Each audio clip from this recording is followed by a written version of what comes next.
কোনো রকম plan programme ছাড়াই কিন্তু চলে গেলাম তারাপীঠ। মা যদি ডাকে সন্তান কি তবে না গিয়ে পারে, তাই হঠাৎ করেই কিন্তু চলে গেলাম তারাপীঠ। সেদিন ছিল শুক্রবার, আমরা বিকাল বিকাল কিন্তু বেরিয়ে গেছিলাম। আর হ্যাঁ, আমি গেছিলাম আমার মাসিদের সাথে তারাপীঠ, যেহেতু আমার মেসো একজন প্রফেশনাল অ্যাস্ট্রোলজার, তো তার নিজস্ব কিছু কাজ ছিল, তো সেই সূত্রেই কিন্তু আমার মাসিদের সাথে আমি গেছি। এই নিয়ে আমার তারাপীঠ মোটামুটি 6 থেকে 7 বার যাওয়া, আর মনটা ভীষণ ভীষণ ভালো লাগছিল।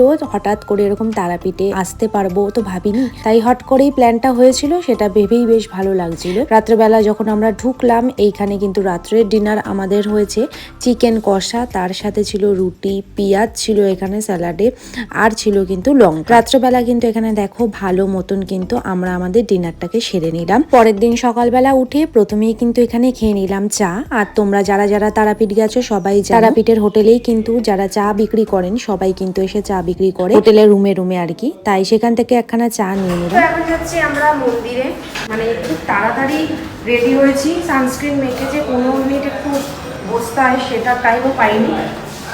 এখন যাচ্ছি আমরা মন্দিরে। প্রচুর তাপ, প্রচুর তাপ। একেই তো আমার দীঘা থেকে ট্যান ফেলিয়ে এসেছি, এই যে মুখের কালার আর গায়ের কালার আলাদা, আরো তাপ আরো তাপ।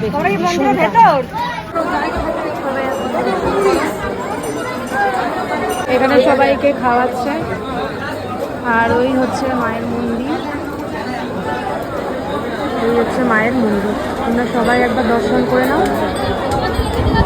গরম এতটাই ছিল যেন মন্দিরের ভেতরে টেকা দায় হয়ে যাচ্ছিল, গরমের চোটে যেন থাকা যাচ্ছিল না। মন্দির থেকে বেরিয়েই কিন্তু প্রথমে এখানে আমি নিলাম বরফ পানি, আর এই বরফ পানি লেবু পানি কিন্তু প্রচুর পরিমাণে ফেমাস ছিল। ছোটবেলা এটা খাওয়ার জন্য আমি পাগল হয়ে যেতাম, যেন এই লেবু পানি কাকু, বরফ পানি কাকু আসলেই কিন্তু দৌড়াতাম পিছনে। যাই হোক, তারপরে সকালবেলা এখানে ব্রেকফাস্ট এখানে করেছি কচুরি, তার সাথে এখানে রয়েছে আলুর তরকারি। মন্দিরের সামনের একটা দোকান থেকেই কিন্তু এখানে নেওয়া হয়েছে, যদিও এখানে 1 প্লেট 4টে কচুরি করে দেওয়া হয়, তো বেশ ভালোই লাগলো। তার সাথে দেখো এখানে একটা আমি নিয়ে নিয়েছি ল্যাংচা। এখানে ল্যাংচা খেতে আমার বড্ড ভালো লাগে।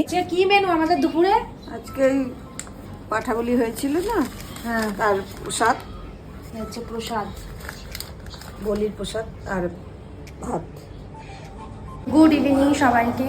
এখন বাজে 7:30টার মতন। তো এখন আমরা বেরিয়েছি, এখন আমরা যাব হচ্ছে শ্মশানে, যেহেতু এখন মানে আমার মেসোর সাথে যেহেতু এসেছি, মেসোর একটা কাজ রয়েছে, তো ওখানেই যজ্ঞটজ্ঞ হবে, আর ওখানেই এখন আমরা যাচ্ছি।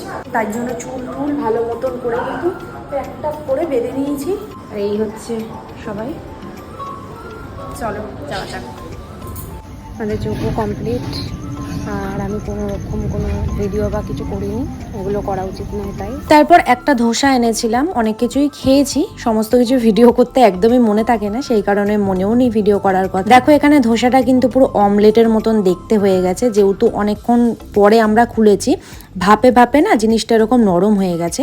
ধোসাটা ছিল, তার সাথে সাম্বার চাটনি সমস্ত কিছু ছিল, খেতে এমনি খারাপ ছিল না, খেতে ভালোই ছিল। আমি যেহেতু প্রথম দিন পুজো দিইনি, আমি কিন্তু সেকেন্ড দিনকে পুজো দিয়েছি, মানে যেদিনকে আমরা আসবো সেদিন সকালবেলা কিন্তু এখানে আমরা পুজো দিয়েছি, মানে আমরা বলতে শুধু আমিই পুজো দিয়েছি এখানে। আর সত্যি কথা বলতে প্রতিবারই এখানে আসি, আর এখানে এসে ভাবি যে এখানে মালার কত কম দাম। এই মালার দামগুলো আমাদের ওখানে যেন প্রচুর প্রচুর মালার দাম নিয়ে নেবে। এখানে যে মালাটার দাম 30 টাকা, আমাদের এখানে সেই মালাটার দাম মোটামুটি 200 টাকা হবে, এই রকম টাইপের ডিফারেন্স। এখানে দেখো কাজ হচ্ছিল, আর এইখানে তার পিছনেই হচ্ছিল, একে ন্যাড়া করে দিচ্ছিল, হয়তো কোনো মানত ছিল, হয় না আমাদের অনেকের বাচ্চাদের চুল ফেলতে হয় তারকেশ্বরে গিয়ে, তারাপীঠে গিয়ে, তো এই বাচ্চাটার হয়তো এরকম কোনো মানত ছিল যে তারাপীঠে গিয়ে চুল ফেলতে হবে, তো সেই কারণেই এখানে দেখো চুলটা কাটা হচ্ছিল। আর এখানে এই জিনিসটা দেখে না আমার একদম ভালো লাগেনি, যে কুকুরটার গায়ের মধ্যে এরকম কালি ঝুলি মাখিয়ে রেখে দিয়েছে, জিনিসটা খুবই খারাপ, ওর জন্য কিন্তু জিনিসটা হার্মফুল হতে পারে। তারপরে মন্দির থেকে বেরিয়ে এখানে আমি খেয়ে নিয়েছি কিন্তু আখের রস। এইটুকুই ছিল আমার তারাপীঠের ব্লগ, কেমন লাগলো জানিও।